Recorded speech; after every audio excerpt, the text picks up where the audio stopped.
c'est parti. Donc, d'abord, je suis ravie de vous retrouver aussi nombreux pour ce live de ce soir. Et je tiens d'ores et déjà à remercier Julie pour son organisation très efficace. Donc, le webinaire est enregistré.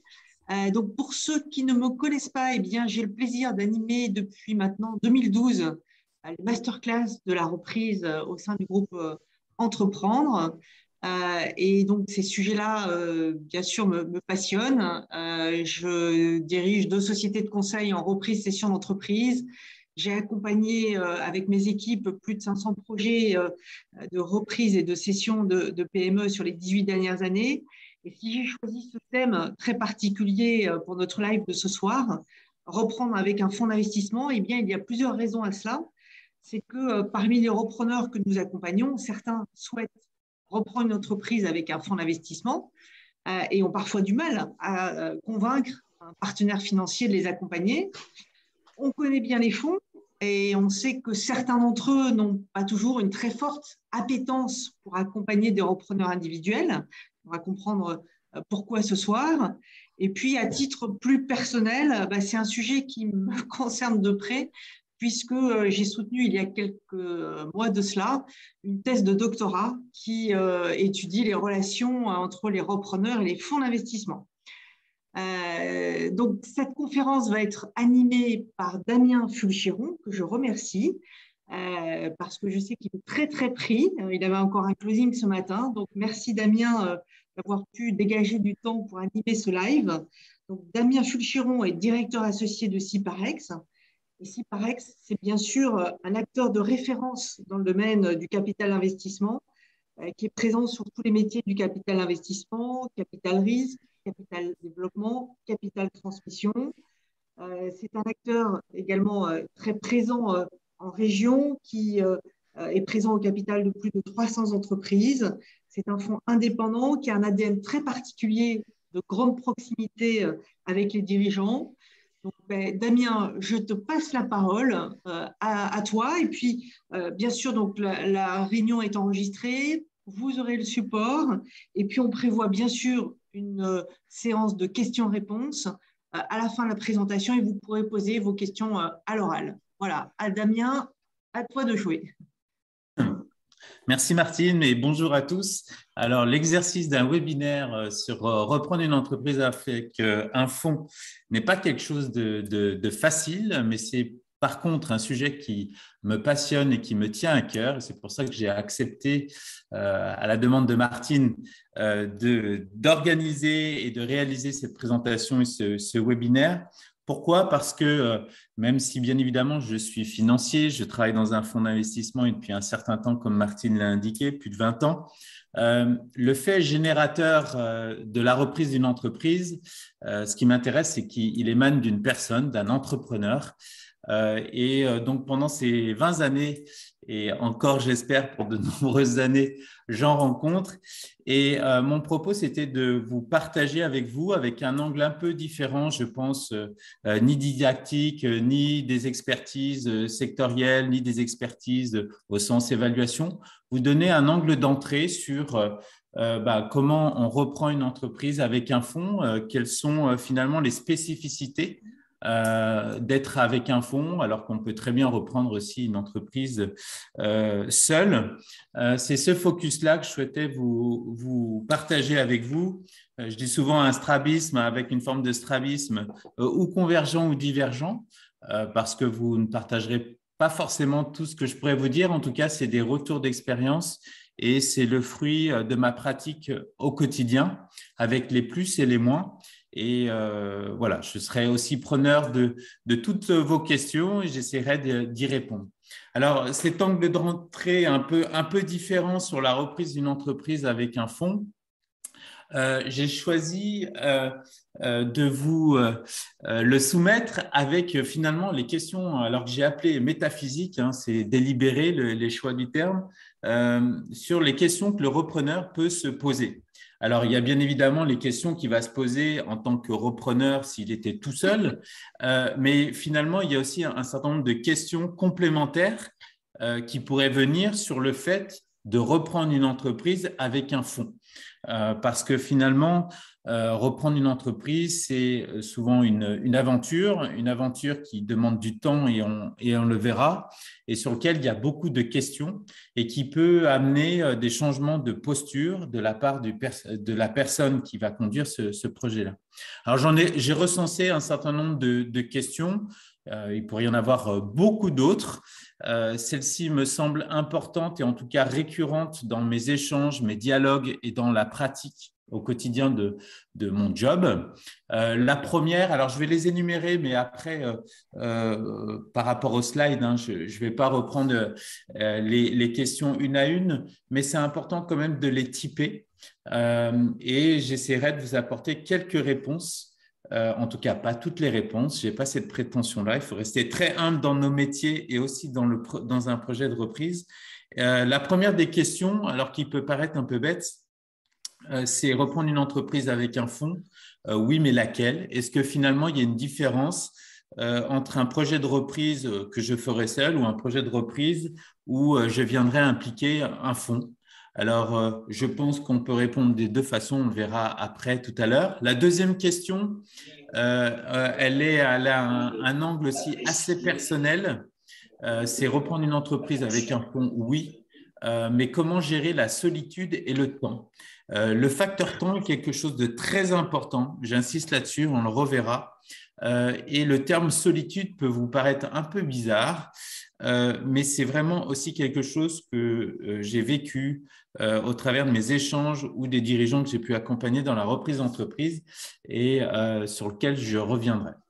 Bien évidemment, c'est reprendre une entreprise avec un fonds, OK, mais est-ce que je me connais bien? Est-ce que je connais bien aussi mes déterminants personnels? Est-ce qu'ils sont compatibles avec ceux d'un fonds ou d'un autre tiers? Ça, c'est aussi une question importante, préliminaire, à bien avoir en tête. Et puis après, on a des questions un peu plus classiques, j'allais dire. C'est OK, on reprend avec un fonds, mais finalement, avec lequel, quel est celui qui serait le plus adapté à mon projet? Et donc là, il y a tout un travail préliminaire à faire, on y reviendra. Bien évidemment, qui dit fonds dit aussi partage de pouvoir, partage d'intérêts et donc négociation. Donc, on verra aussi les points qu'on peut négocier avec un fonds. Je n'ai pas de tabou là-dessus pour les aborder. Et puis, reprendre une entreprise avec un fonds, c'est aussi dans l'esprit l'avoir à ses côtés pendant quelques années. Quelles sont ces spécificités d'avoir un fonds et comment on vit avec un fonds une fois qu'on a amorcé ce projet de reprise. Voilà un peu l'étendue, ce panorama un peu complet, assez le plus exhaustif possible de questions que le repreneur peut se poser. Alors, j'imagine vous en avez peut-être d'autres, mais vous pourrez les poser aussi à la fin. J'essaierai d'y répondre. En tout cas, celle-là me semblait importante. Alors, la première, reprendre une entreprise avec un fonds, mais laquelle? Bon, j'imagine pour ceux qui ont déjà amorcé ou se sont posé la question, la phase amont de recherche de l'entreprise est primordiale. Elle demande beaucoup de temps. Mais mon point dans cette question, c'était de dire, est-ce que finalement, il y a une différence sur la typologie des entreprises que je dois rechercher si je reprends une entreprise avec un fonds? Alors, j'allais dire oui et non.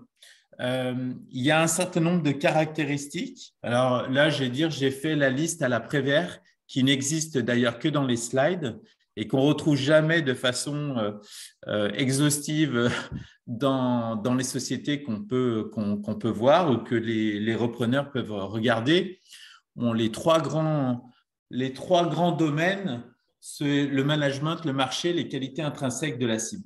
Mais sachez qu'un fonds, le point le plus important au-delà de la cible, ça c'est bien évidemment, il va prêter attention à la cible parce que derrière, il y a un montage, donc il y a tout un rationnel, j'allais dire, d'analyse. Mais le point le plus important, c'est l'homme, l'homme, l'homme, l'homme ou la femme, la femme, la femme. Ce que je veux dire par là, c'est que ce qui va être important, c'est vous. et c'est comment vous allez présenter votre projet de reprise au-delà de la cible. La cible, elle a des caractéristiques, c'est très factuel.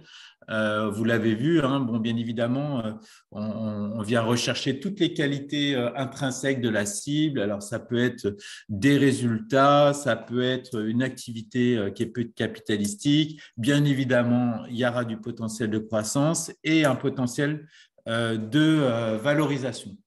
Donc voilà, mais le point qu'il faut retenir et qui est important, c'est que c'est avant tout vous qui va rentrer en ligne de compte dans l'appréciation de la présentation de votre cible. Et après, bon, l'autre point que vous savez également, c'est que la perle est rare, même très rare, et qu'il faut beaucoup de temps pour la trouver. Et dernier point sur ces typologies de cibles, retenez qu'un investisseur financier, un fonds, il peut avoir sur les dossiers, comme je disais, c'est une liste à l'après-vert, un clignotant orange. Alors, quand je dis un clignotant orange, ça peut être parce que, je ne sais pas, il y a un point dans la caractéristique de l'entreprise qui ne viennent pas satisfaire, je veux dire, la grille standard. Par contre, sachez que s'il y en a deux, généralement, l'investisseur, le fonds, il va fermer le dossier.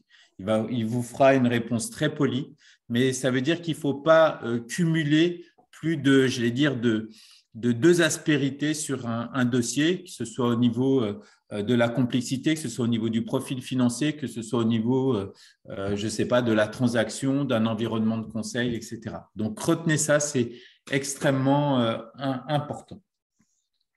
Alors, le deuxième point que j'ai mentionné, c'est le facteur temps. Alors, ce facteur temps, il est crucial.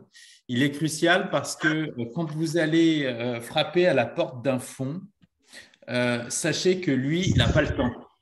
On voit énormément de sujets, on est extrêmement sollicité, je veux dire comme beaucoup de personnes.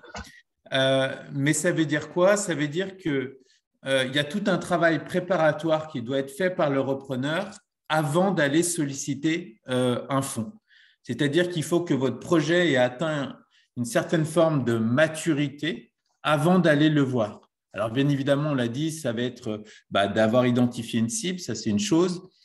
C'est d'avoir aussi, vous, de votre côté, formalisé, on va dire, ce qu'on va appeler un premier business plan, une idée de la valeur, parce qu'en fonction de la valeur, on le verra, il y a des fonds qui sont pertinents, d'autres qui le sont moins, parce que derrière, il y aura aussi un financement bancaire à aller trouver, donc ça pourra rajouter une complexité en fonction de ce montant de la dette, et donc du coup un montant aussi de fonds propres. Mais voilà, retenez que vous ne devez frapper à la porte du fonds que si vous avez déjà une cible, un BP, une idée de la valorisation et j'allais dire presque dans votre tête une idée de la lettre d'intention que vous aimeriez faire au cédant pour pouvoir le consulter. Voilà. Donc, ça, c'est une acception du temps qui est extrêmement important. Alors, on pourrait l'appeler différemment. Il y a le temps un petit peu technico-économique. Ça veut dire c'est quand le repreneur il va passer de dossier en dossier, il va voir des expertises métiers, faire des travaux de négo, valorisation. Il y a le temps social parce que dans cette phase amont, bien évidemment, il est en interaction et il doit aller chercher le maximum d'opportunités. Donc, il est coopté, mais il développe aussi sa propre personnalité, qui est un élément important d'appréciation de la part du fonds. Et puis, il y a ce que j'appelle aussi le temps un peu psychique, parce que bien évidemment, un repreneur, il a un vécu passé, donc il a une histoire, on va dire, un peu émotionnelle qui le caractérise, qui fait sa singularité, que va chercher à apprécier également le fonds. Et il va le remettre en perspective avec une vision plutôt projective pour se dire finalement, est-ce que ce porteur de projet, ce repreneur, il est adapté aux enjeux, j'allais dire, futurs de l'entreprise. Voilà. Donc ça, c'est une autre dimension qui est extrêmement importante. Donc, on l'a vu au départ, le temps de la préparation, Ensuite, il y a le temps de la validation. Et donc là, c'est pareil. À chaque fois, j'allais dire, il y a deux visions. Il y a la vision côté repreneur qui, lui, il doit gérer l'investisseur, il doit être relativement transparent avec lui. J'insiste souvent sur le fait que les fonds, il y en a à la fois beaucoup et peu. Alors, quand je dis il y en a beaucoup, on le verra, je vous ai fait une liste. Mais par contre, les fonds se parlent entre eux.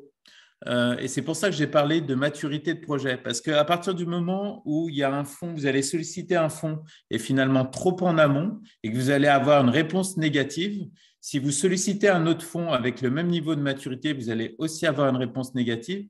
Et il faut savoir également que les fonds se parlent entre eux. Parce que certains projets que vous avez, ils peuvent être sollicités par différents en fait, repreneurs, mais pour la même cible. Donc, le fonds peut être amené aussi à un moment donné à choisir le cheval qui va accompagner, en l'occurrence le repreneur qui va accompagner, puisqu'il peut y avoir plusieurs candidatures ou postulants pour la reprise d'une cible. Donc ça, c'est extrêmement important. Ça, c'est la vision côté repreneur. Et du côté investisseur, un fonds d'investissement, il a lui-même son propre process d'instruction et d'étude du dossier dans lequel il va réaliser un diagnostic approfondi de l'entreprise sur tous ses volets. Bon, bien évidemment, le strat, l'industriel, l'organisationnel, le financier. Et tout ça, il va devoir le valider d'abord au niveau de sa propre équipe d'investissement, puis un comité d'investissement.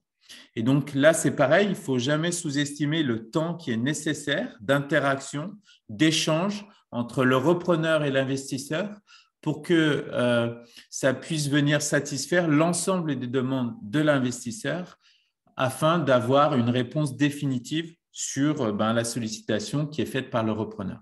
Voilà. Et puis enfin, ce temps de la validation, c'est l'occasion de beaucoup d'échanges, d'interactions, et aussi pour se dire, parce que c'est quand même l'objectif, après on part pour un projet de 5 ans, 7 ans, quelquefois plus, il ne faut jamais occulter le volet humain, parce qu'on rationalise tout le reste, mais après il y a la dimension humaine, relationnelle, émotionnelle, et il faut qu'il y ait un choix réciproque entre futurs associés. Ça, j'insiste là-dessus, parce que nous, souvent, régulièrement, on va voir des très belles cibles, on va voir des très bons repreneurs, mais le courant ne passe pas. Et souvent, on va dire non, on ne vous accompagnera pas et on le dira, voilà, on ne le sent pas forcément et on dira pourquoi. Mais il faut bien comprendre qu'il y a à la fois des éléments rationnels, mais il y a aussi de l'intuitif ou de l'irrationnel. Et puis enfin, il y a le temps de la négociation. Qui est aussi extrêmement important, avec une difficulté supplémentaire finalement avec le fait d'avoir un projet de reprise avec un fonds, c'est que vous avez une double négociation. Vous avez une négociation qui va résulter de votre négociation entre vous en tant que repreneur et le cédant de l'entreprise, et vous avez une négociation à faire entre vous en tant que repreneur et le fonds d'investissement qui va vous accompagner. Et cette négociation, elle va porter plus spécifiquement sur le montage financier, sur la valeur qui est prêt à payer le fonds, sur votre management package, comme on dit. Donc, c'est vos conditions de rémunération et aussi de partage, de création de la valeur à la fin. Et puis, comme vous avez un fonds qui vous accompagnerait dans ce projet de reprise, vous avez bien évidemment toute une documentation juridique spécifique qui est lié à cette relation-là. Et c'est ce qu'on appelle le fameux pacte d'associés ou pacte d'actionnaires. Et enfin, il y a aussi d'autres documents, mais là qui peuvent être plutôt conjoints, que vous négociez le repreneur et le fonds, avec en face le cédant, qui sont la garantie d'actifs et de passifs, et le contrat d'acquisition, protocole d'acquisition, peu importe comment on l'appelle, ou SPA en anglais, ou protocole d'accord. Donc, ça fait beaucoup de négociations. Et j'allais dire, ce qui est important de retenir, c'est qu'il faut une forte agilité et, j'allais dire, gymnastique d'esprit pour le repreneur à partir du moment où il vient solliciter un fonds, parce que ça rajoute à la fois des plus, parce qu'il vient l'accompagner dans la négociation avec le cédant, mais ça rajoute une négociation complémentaire qui est une négociation qui porte sur la documentation juridique, qui est le pacte d'associés, et aussi ses propres conditions dites de management package. Donc ça, c'est un point important. Généralement, on a pas mal de questions là-dessus. C'est pour ça que je l'évoque. Et puis après, dans les spécificités aussi de l'intervention d'un fonds, c'est que il y a le temps d'une opération, le temps de la reprise, le temps de l'arrivée dans l'entreprise, mais après, il y a le temps de suivi et de création de valeur jusqu'à la sortie, avec une durée moyenne qui est entre 5 à 7 ans. Pendant tout ce temps-là, qu'il n'y a pas forcément si on reprend une entreprise seule, eh bien, il y a une vie commune. Hein, c'est un petit peu comme un couple pendant une durée déterminée. Donc, c'est un peu un mariage à durée déterminée où on va devoir organiser cette vie commune, que ce soit dans la répartition des pouvoirs, dans ce qu'on appelle les organes de régulation, mais plus simplement la gouvernance de l'entreprise. Et par contre, toujours s'assurer de la convergence des intérêts. Ça, j'insiste là-dessus. Dans les propositions de montage que l'on fait, en tout cas dans la maison pour laquelle je travaille, il est extrêmement important de s'assurer de l'alignement des intérêts entre le repreneur et le fonds. Et puis après, au-delà de l'apport de capitaux, un fonds, bien évidemment, il a les poches profondes et des fonds, il y en a plein. Il y a beaucoup de capitaux sur le marché. Mais c'est important aussi de se dire, pour un repreneur, au-delà des capitaux, qu'est-ce qui va m'apporter ce fonds? Et donc, la valeur ajoutée supplémentaire, en plus de l'apport de cash, alors c'est ce qu'on j'appelle operating partner ou active partners, ça va être le fonds, l'investisseur va être un vrai partenaire de réflexion pour vous dans vos décisions. Alors, je vais dire pas courantes de l'entreprise, mais des décisions structurantes, qualifiées de stratégiques et qui sont très opérationnelles. Ça peut être pour conduire un projet de croissance externe, ça peut être pour un recrutement d'une personne clé. Et en l'occurrence, si on prend les différents fonds de la place, nous, on a une spécificité, c'est ce qu'on appelle les operating partners, c'est-à-dire qu'en plus de l'équipe d'investissement et du fonds, il y a des salariés à plein temps de notre fonds qui viennent accompagner sur des sujets spécifiques. Ça peut être la croissance à l'international, ça peut être le digital, ça peut être le recrutement de talents, ça peut être sur l'ESG, donc tous les critères environnementaux, sociaux et de gouvernance. Et on a une équipe, c'est juste pour donner une illustration, mais tous les fonds ne l'ont pas. Et c'est un apport qui est pour moi, en tout cas, si j'étais repreneur, extrêmement important. Il y a 5 personnes à plein temps, par exemple, chez Syparex, qui sont là que pour accompagner nos participations, en plus de l'apport de capitaux. Et puis, le fonds, c'est aussi un apport, notamment au moment de la sortie, parce que comme c'est quelqu'un qui doit trouver une liquidité sur son investissement, eh bien, cette liquidité, il cherche à l'organiser, à la planifier. Et il engage une réflexion, une interaction avec le repreneur qui est devenu dirigeant depuis. Et il va l'accompagner sur la bonne conduite de tous les process de cession et de vente, et aussi dans le cadre des négociations. Et ça, c'est extrêmement important parce que c'est un volet, je vais dire, un peu caché au départ, mais qui a, à mon sens, une grosse plus-value, mais vraiment en termes de mobilisation et aussi de négociation au moment de la sortie pour bien valoriser aussi l'actif au moment de la sortie. Alors après, il y avait la question de se dire, bon, je reprends avec un fonds, ok, mais est-ce que finalement, je vais pouvoir fonctionner avec un fonds? Donc ça, c'est une autre question, mais j'allais dire, il n'y a que vous qui pouvez y répondre en vous questionnant un peu plus, vous, en sachant que quand on aborde un projet de reprise, en fait, on aborde un sujet qui est crucial, qui est l'ouverture de son capital. C'est-à-dire qu'au lieu d'être tout seul, sur mon strapontin, je vais aussi avoir un investisseur financier, donc un associé qui est un profil différent. Et ça veut dire quoi pour moi? Ça veut dire que je vais accepter de partager le pouvoir indirectement, hein, puisqu'il y aura une dilution au capital. Bien évidemment, je n'aurai plus 100% de la valeur de l'entreprise, donc ça veut dire aussi un partage de la valeur patrimoniale de mon entreprise.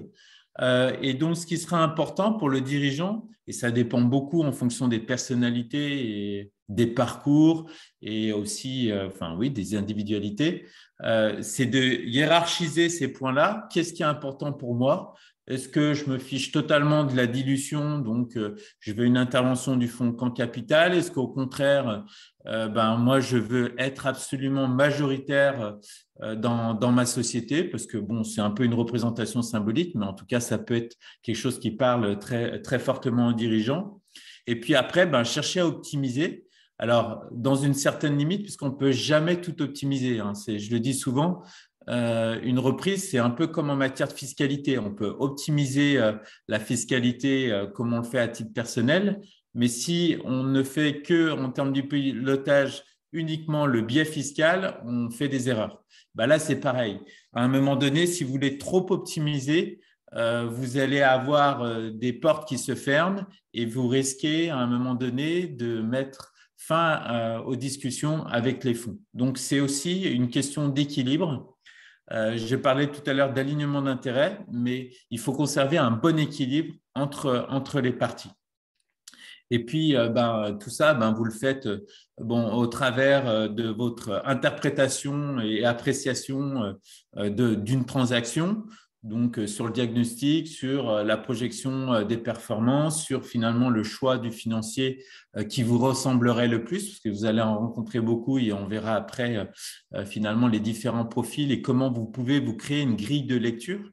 Et en tout cas, bien avoir conscience de ces contraintes de la vie commune, comme à l'occasion d'un mariage, hein. On partage des choses, on partage les plus, on partage les moins. On ne peut pas avoir que les plus, il y a toujours des moins, mais toujours dans le respect d'un alignement d'intérêts. Là, j'insiste vraiment là-dessus parce que ça, c'est crucial. Si vous pensez avoir un fonds à votre capital et finalement pas avoir de transparence vis-à-vis de lui, et si à un moment donné, vous n'êtes pas en phase sur le fait de partager la création de valeur, ce n'est pas la peine. Il vaut mieux que vous fassiez seul et avancer seul. Voilà. Alors, du coup, ça m'amène à la question suivante, c'est des fonds, il y en a beaucoup, vous en êtes peut-être rendu compte. Alors, des fonds qui accompagnent j'allais dire, des opérations de reprise avec des repreneurs externes, les fameux MBI, Management Buy-out. Il n'y en a pas tant que ça. Et on est encore plus sélectif sur ce type d'opération que sur des opérations classiques de capital développement ou de montage à effet de levier. Donc, c'est important pour vous de bien segmenter les intervenants en fonction de leur spécificité. Alors, bien évidemment, il y a la taille des fonds, il y a la proximité géographique, Martine l'a évoqué, mais la notion, est-ce qu'ils sont indépendants, donc ça se retrouve aussi dans leur mode de fonctionnement, ou est-ce que c'est une filiale d'une banque et donc je vais avoir quelqu'un qui m'amène des capitaux, mais qui après est assez sleeping partner.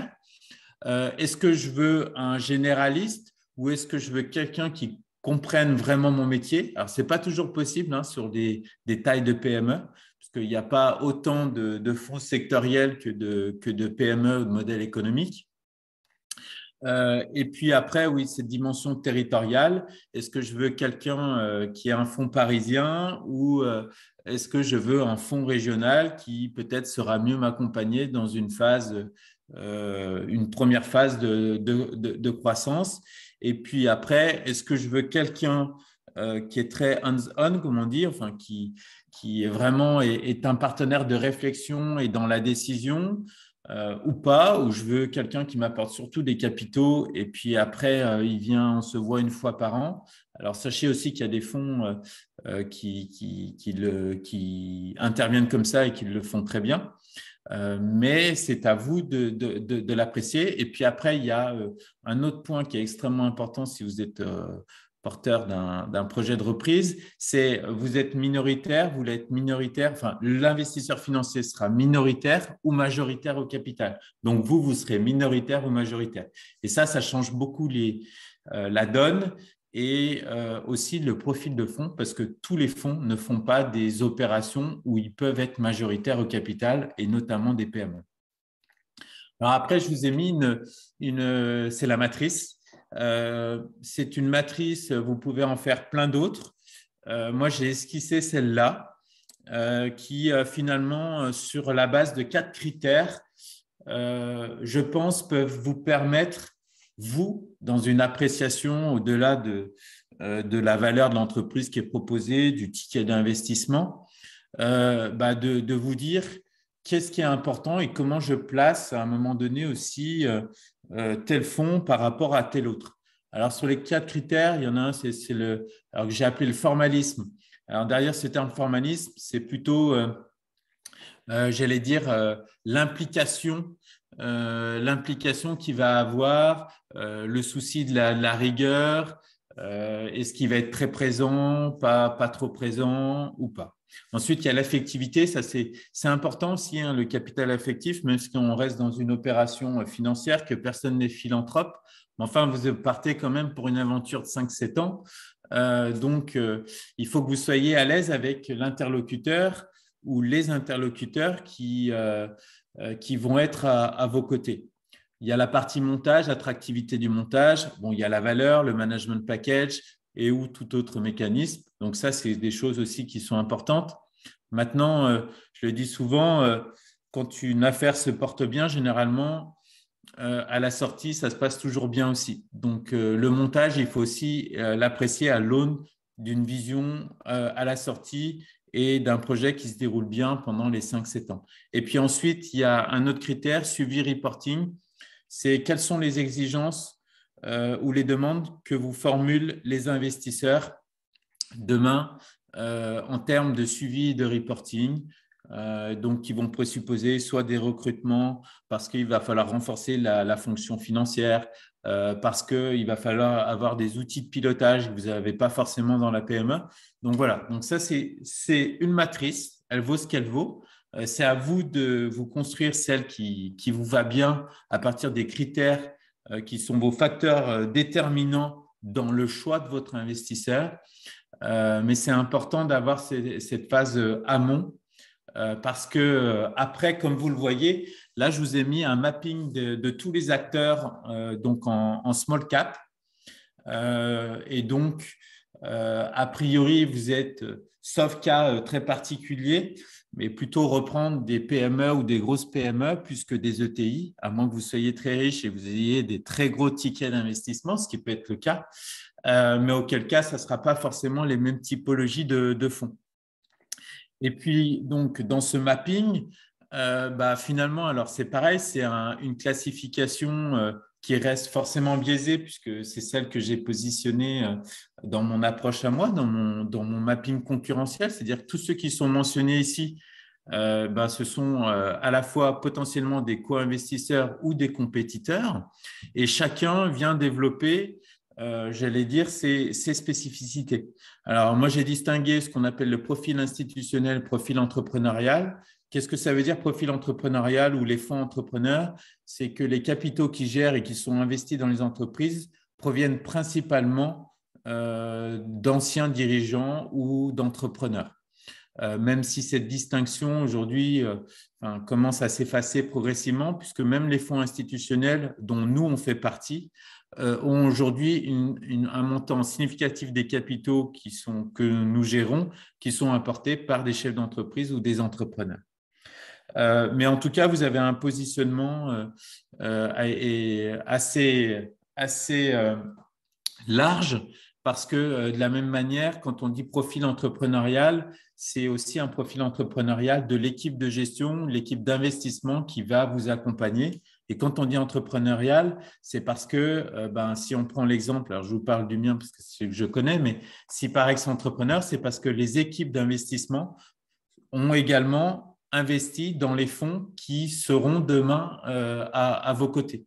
Donc, on met de nos sous, de notre patrimoine. Donc, il y a un engagement supplémentaire qui est quand même plus fort, par exemple, que si on prend une filiale d'une banque où on va avoir des investisseurs qui sont très compétents aussi, mais qui finalement, eux, dans l'exercice de leur fonction, viennent chercher avant tout un salaire versus une performance sur le fonds ou la participation. Donc ça, c'est un élément qui est quand même important dans la différenciation. Et puis après, il y a cette notion que j'ai déjà évoquée entre un partenaire qui est plutôt sleeping partner, passif, ou parce qu'un certain nombre de fonds, on a un grand nombre de lignes par investisseur, ou n'ont pas la plateforme pour pouvoir accompagner leur participation. Et puis, à contrario, eh bien, des fonds qui disposent de moyens complémentaires d'une operating team, d'une équipe opérationnelle, ou qui ont recours à des prestataires externes pour accompagner leur participation dans leur feuille de route de croissance et de développement. Voilà, je ne vais pas passer en revue tous les acteurs, mais c'est un mapping assez complet. Donc, vous voyez qu'il y a quand même un certain nombre de fonds sur la place qui potentiellement peuvent vous accompagner dans un projet de reprise. Donc, à vous de vous forger une opinion et d'aller les solliciter. Mais rappelez-vous, une fois que votre projet a un certain niveau de maturité. Alors après, dans les questions qu'on retrouve, c'est de dire, OK, je vais avoir un fonds, donc j'ai bien compris, il peut avoir des exigences en matière de reporting, d'accompagnement, de gouvernance, de partage de pouvoir. Mais finalement, comment je peux m'assurer d'un bon vécu avec lui? Alors, il y a une chose assez simple que j'ai résumée en disant, il faut comprendre tout simplement l'objectif qui est commun, que ce soit le repreneur ou le fonds, de création de valeur. Alors, création de valeur, c'est un peu la tarte à la crème. Souvent, ce n'est pas trop ce qu'on met derrière. En tout cas, j'allais dire, c'est comment l'entreprise va créer de la valeur financière. Donc, derrière ce terme de création de valeur. Et ça, il y a 3 sources. Et ça reste valable pour tous les projets de reprise. Le premier, il est permis par l'effet de levier. Alors, vous verrez, je vous ai mis une slide avec un petit cas, une petite étude de cas simplifiée pour que vous puissiez l'apprécier. Mais encore une fois, je ne suis pas dans un rôle didactique, mais c'est juste vous donner une illustration. Donc, cette création de valeur, elle vient soit du désendettement, puisque quand vous avez fait votre projet de reprise, au départ, vous avez contracté une dette senior sur 5-7 ans. Donc, à la fin, si vous avez remboursé cette dette, vous avez créé de la valeur déjà rien que par le fait d'avoir remboursé la dette. Ensuite, le deuxième volet de création de valeur, c'est qui est lié directement au développement et à la croissance de votre société, votre entreprise, donc soit de l'EBITDA, l'EBIT, peu importe, qui résulte soit d'une croissance de chiffre d'affaires, soit parce que vous faites mieux le modèle économique par rapport aux cédants, ou parce que au cours de votre investissement, vous avez aussi racheté une autre société. Donc après, par l'effet de mécano financier, vous venez cumuler les EBITDA entre la société dans laquelle vous êtes rentré puis la nouvelle que vous auriez rachetée. Et puis enfin, le troisième axe de création de valeur, c'est un accroissement du multiple de valorisation à la sortie et tout simplement la différence entre celui que vous avez payé à l'entrée avec l'investisseur et celui qui sera payé par le nouvel acquéreur au moment de la sortie. Donc voilà, donc retenez ça. Avec un fonds, généralement, ça se passe toujours bien si vous avez en tête cet objectif commun qui est de créer de la valeur. Alors là, bien évidemment, j'ai centré mon propos sur la valeur financière, mais il y a aussi de la valeur extra-financière. Mais bon, là, j'ai fait un focus sur la partie financière parce que c'est quand même celle qui motive aussi, j'allais dire, le repreneur. Alors, l'exemple que j'ai pris, je vous laisserai le regarder, il est assez simple. Il décortique simplement à partir d'une présentation d'une entreprise au moment de l'acquisition et puis donc sur les critères chiffre d'affaires, EBITDA, montant de la dette et les mêmes paramètres au moment d'une sortie, donc là qui était pris au bout de 4 ans, mais généralement c'est 4, 5, 7 ans, peu importe.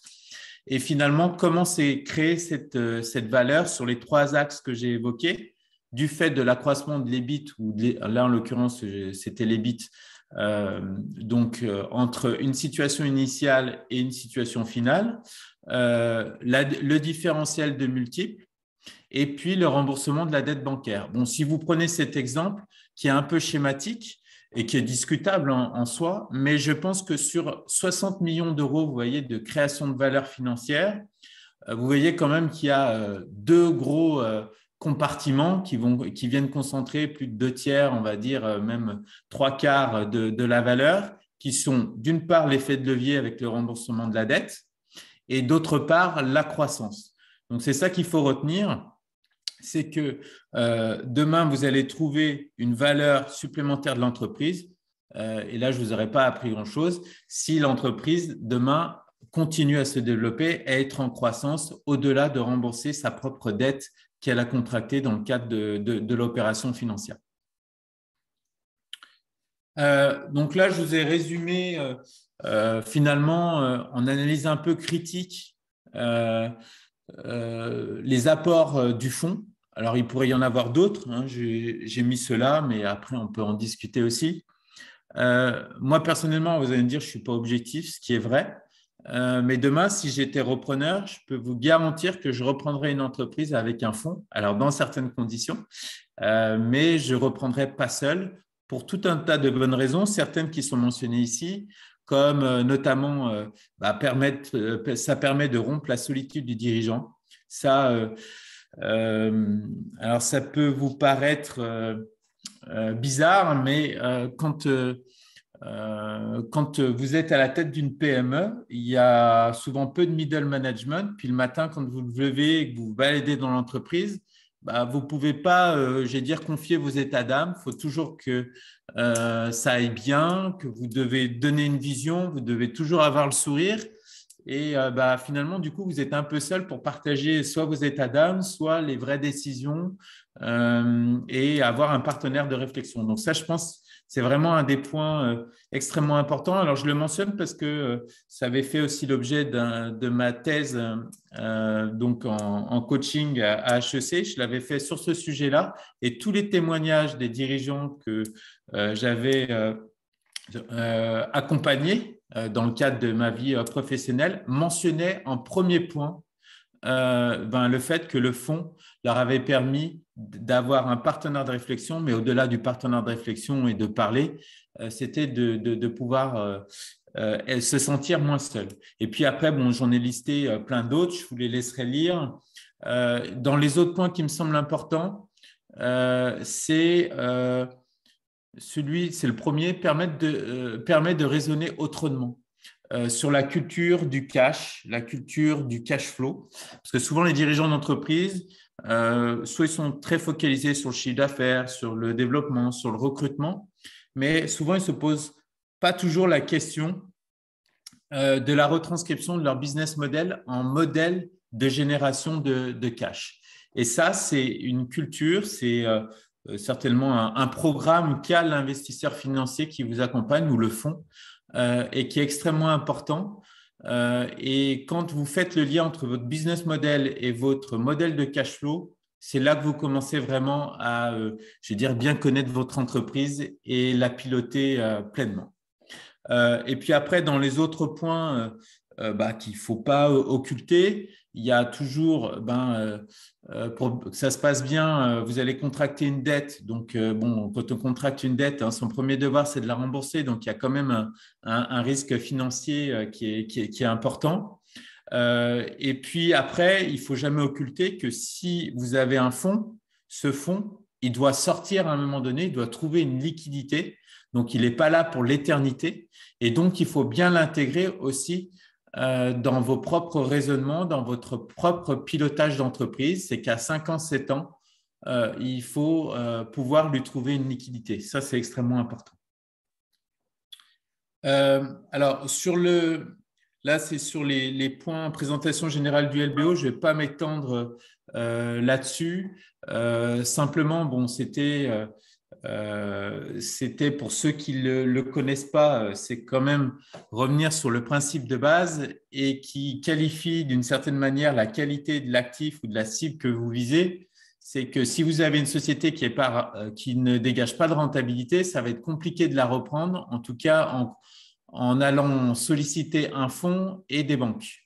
Donc, ce qu'il faut retenir, c'est que c'est la société dont vous allez faire l'acquisition qui va dégager des résultats qui vont permettre de rembourser la dette d'acquisition et demain, potentiellement, de faire une nouvelle opération pour liquéfier votre patrimoine.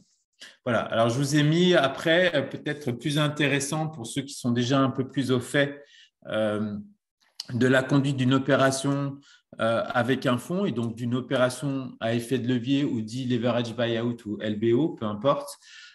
C'est les ratios prudentiels que va avoir en tête aussi bien le fonds d'investissement que les banques concernant la structuration du montage. Donc, je ne vais pas les passer en revue, mais sachez qu'ils sont extrêmement importants et que dès lors que vous allez proposer au fonds un schéma où vous ne viendriez pas respecter ces ratios un petit peu prudentiels, eh ben, ça risque de coincer où le fonds va vous dire bah non, là, je ne sais pas faire, ou là, il va falloir revoir le montant de la dette, ou alors il va falloir, par exemple, vraiment aller chercher plus de rentabilité sur la cible parce que sinon, on ne pourra pas rembourser toujours pareil la dette. Voilà, donc s'assurer de la qualité de l'actif et de la cible pour pouvoir venir adresser une opération de reprise, qu'elle soit d'ailleurs avec un fonds ou sans fonds. Mais si elle est avec un fonds et donc une dette senior et donc un tiers qui est la banque, sachez que ces critères, ils sont extrêmement importants. Voilà, alors je vais terminer mon propos avec deux slides. La première, j'ai appelé les 10 commandements du repreneur à méditer. Ça vaut ce que ça vaut.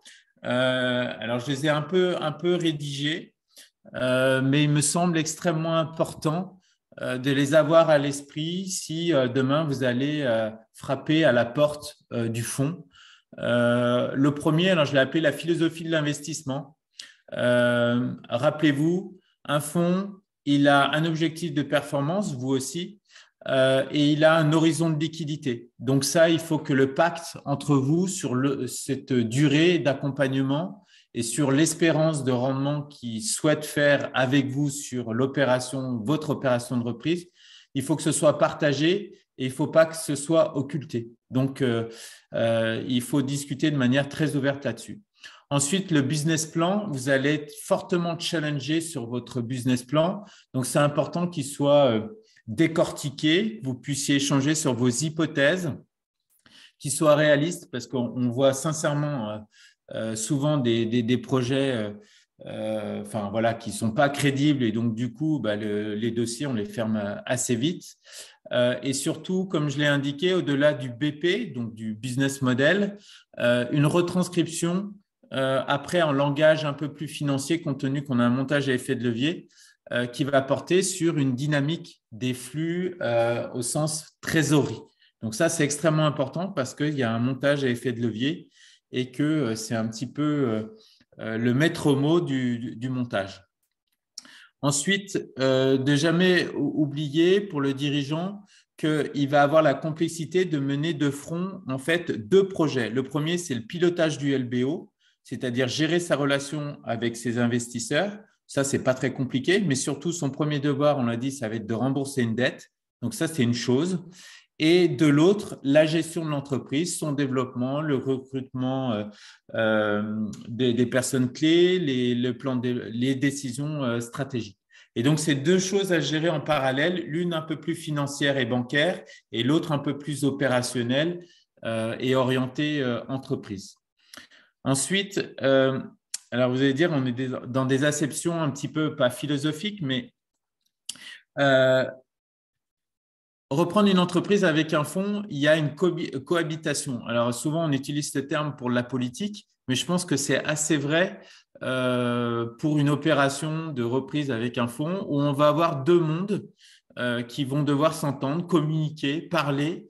L'un qui va être plus du monde de l'entreprise, avec ses codes, ses pratiques, ses valeurs, son langage, et pareil pour la finance. Et il ne faut pas sous-estimer ces différences. Bon, les fonds, aujourd'hui, ils ont une certaine maturité et une connaissance du monde de l'entreprise, et bien heureusement. Mais voilà, il faut pouvoir parler le même langage et d'avoir des raisonnements qui sont communs, notamment au moment des prises de décision stratégiques pour l'entreprise. Ensuite, il y a la gouvernance. La gouvernance, alors on va appeler ça un comité stratégique, conseil de surveillance, conseil d'administration, peu importe le terme. Ce qu'il faut retenir, c'est que c'est des lieux où on doit travailler et pas des lieux formels où il y a une feuille de présence et il y a un ordre du jour qui est insipide, où on partage uniquement de l'information. Donc, quand je dis c'est un lieu où on travaille, qui regroupe des gens de l'entreprise et les investisseurs, c'est un lieu qui doit déboucher sur des prises de décision stratégiques, structurantes pour l'entreprise. Voilà, et il faut un peu sacraliser ces organes-là parce que c'est aussi important de leur donner une représentation par rapport à des cadres clés ou du management au sein de l'entreprise. Ensuite, la notion de partage de pouvoir, ça on l'a déjà vu, c'est votre sensibilité sur le fait d'être minoritaire, majoritaire, bien comprendre les prérogatives que va avoir l'investisseur, ce qui va peser sur les décisions ou non. Et donc tout ça est orchestré au travers du pacte d'associés. Ensuite, il y a la pédagogie, ça paraît basique, mais au départ, et ça rejoint un petit peu le point de la cohabitation, il faut que vous puissiez communiquer de manière assez simple entre vous et chacun doit faire des petits pas pour expliquer avec pédagogie sa vision. Alors, d'un côté, le business model ou le métier de l'entreprise ou les attentes, et de l'autre, la culture financière et comment on projette la valeur au final. Ensuite, il y a le reporting, ça on l'a déjà vu, je ne reviendrai pas dessus. Le pacte d'associés, qui est vraiment le ciment pectique de la relation entre un fonds, une entreprise et son dirigeant ou ses managers clés. Donc là, il faut y accorder pas mal d'importance. Et enfin, l'expertise financière. Je dis souvent que pour un repreneur, souvent, il n'y a que la cible, comprendre l'entreprise, etc. Oui, mais ne sous-estimez pas quand même le temps et les expertises qu'il faut mobiliser pour pouvoir mener à bout une opération de type LBO, reprise avec un fonds d'investissement. Donc, ça se fait bien, mais ça demande du temps. Donc, voilà les 10 commandements. Je vous invite à réfléchir dessus. Et puis après, pour terminer, je vous ai mis recommandations à l'usage des repreneurs de manière quelquefois un peu sous forme de clin d'œil. Donc, la première, c'est pour certains, vous êtes déjà dans des process de reprise, ça vous apprendra pas grand-chose, mais c'est au moins pour les autres. Soyez patient et acceptez de réviser votre cahier des charges, parce que comme je l'ai dit, la perle est rare, voire très rare. Donc, quelquefois, on a beaucoup d'ambition, puis on se rend compte qu'on n'a pas forcément les apports nécessaires pour reprendre l'entreprise qu'on vise. Voilà, l'entreprise de vos rêves, elle n'existe peut-être pas. Donc, elle existe peut-être, mais en revoyant votre copie. Donc, ça, il faut aussi accepter de le faire pendant tout ce process de reprise qui, je le rappelle, peut être très long, de 12 à 18 mois pour trouver une entreprise. Ensuite, gardez l'œil, ne sous-estimez aucune source. Il faut être dans une logique très opportuniste de rencontres, d'échanges pour avoir des opportunités et trouver la bonne cible qui vous convienne. Et sachez que aussi au final, Martine vous le dira, elle fait beaucoup d'accompagnement de repreneurs. Quelquefois, ça joue à pas grand-chose parce que vous avez le profil, les repreneurs ont l'argent. Mais c'est sur un lien que vous avez réussi à faire avec le cédant par un canal pas forcément direct ou indirect et qui aurait été lié finalement à vos échanges antérieurs en matière de réseau pour trouver la cible. Et ça, c'est des plus sur lesquels vous devez capitaliser dans le cadre de votre process, parce que je rappelle que vous êtes souvent plusieurs postulants pour une même cible. Un point, alors je dirais juste la synthèse, ne faites pas perdre de temps au fond. Comme je vous le disais, on voit beaucoup de sujets. Alors derrière, c'était allez les voir quand vous avez un certain niveau de maturité, parce que sinon, soit il vous dira bah, revenez nous voir quand vous avez déjà une cible et limite un projet de LOI, mais c'est important de le savoir. Et aussi parce que les fonds se parlent entre eux. Donc, s'il y en a un que vous avez sollicité qui a dit non et que l'autre fonds que vous ressollicitez après vous dit ah bah ouais celui-là je l'ai rencontré, bah, il n'était vraiment pas préparé, ça donne déjà un biais et une image négative. Donc, faites aussi attention à ça. Préparez bien votre première rencontre avec le fonds. On a parlé de tous les éléments factuels, tangibles, très financiers, mais sachez qu'un fonds, et ça c'est mon expérience aussi humaine, la première impression c'est comme pour une embauche, elle est souvent déterminante pour le fonds, il ne vous le dira pas, mais il y a beaucoup d'intuition et de ressenti dans la décision et dans le choix d'accompagner un repreneur. Et enfin, pour terminer, même si ça peut paraître basique, derrière, entourez-vous de bons conseils. Ça, tout le monde va vous le dire. Il faut un conseil, un expert comptable pour faire les due diligence, un avocat. Mais ce n'est pas suffisant. Ce qui est important, c'est sachez que le fonds, dans son angle d'appréciation de votre candidature et de votre projet, il va aussi qualifier votre projet à l'aune du profil de vos conseils. Et je donne certains exemples. Et Martine le sait parce qu'il y a aussi d'autres cabinets qui accompagnent des repreneurs.